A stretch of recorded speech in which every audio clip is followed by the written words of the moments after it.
अहमदाबाद मुंतकिल होते ही मोदी ने आरएसएस ज्वाइन कर ली। अगले ही साल 1971 की दर्दनाक पाक भारत जंग हुई।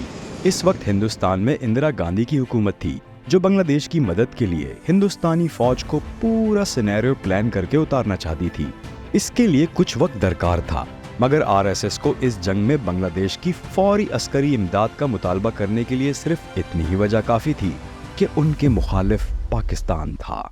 आरएसएस ने इंदिरा सरकार को बांग्लादेश की फौरी हिमायत पर कायल करने के लिए एड़ी चोटी का जोर लगा दिया। यहाँ तक कि मुल्क भर में मुजाहरे होने लगे और बांग्लादेश की हिमायत करने के लिए आरएसएस के कारकुनान ने बाकायदा फौज में भर्ती होने की भी पेशकश कर दी। ये मुजाहरे मोदी जी की पहली सियासी इन्वॉल्वमेंट बनकर सामने आए और इसके नतीजे में मोदी जी गिरफ्तार भी हो गए। जेल जाने के बाद मोदी जी के नाम की सरगोशी आरएसएस के हलकों में होने लगी। सन 1974 में इंदिरा सरकार के खिलाफ अहमदाबाद के तलबा ने आवाज उठाई। इस मौके को गनीमत जान के आरएसएस के प्रचारकों ने इस बात का इतना ज्यादा प्रचार किया कि जल्द ही ये आवाज इंदिरा सरकार के खिलाफ एक तहरीक बन गई। हालात इतने बेकाबू हो गए कि कांग्रेस ने मुल्क भर में इमरजेंसी नाफिज कर दी और प्रिंट और ब्रॉडकास्ट मीडिया पे सेंसरशिप लगा दी। मगर इस सेंसरशिप का आरएसएस की इंतहा पसंद क़यादत पर कोई खास असर ना हुआ। मामलात को और तूल देने के लिए आरएसएस ने कांग्रेस के खिलाफ खुफिया पैम्फलेट्स शाया करना शुरू कर दिए। मगर इमरजेंसी के दौरान इन पैम्फलेट्स को मुल्क भर में तकसीम करना आसान काम ना था। ये काम जहां दूसरों के लिए जान जोखिम था, वहीं पर मोदी के लिए कुछ बड़ा करने का आगाज था। जोश से भरे हुए 25 साला मोदी ने कभी भेस बदल के तो कभी असरो रसूख के जरिए पैम्फलेट्स को मुल्क भर में पहुंचाया। मोदी का नाम, जो कि आरएसएस के हलकों में एक सरगोशी था, अब बा आवाज़े बुलंद आरएसएस की महफिलों में लिया जाने लगा। ये तहरीक इतनी ज्यादा कामयाब हुई कि बिलाखिर 21 मार्च 1977 में इसने इमरजेंसी को भी मात दे दी और इलेक्शंस हुए।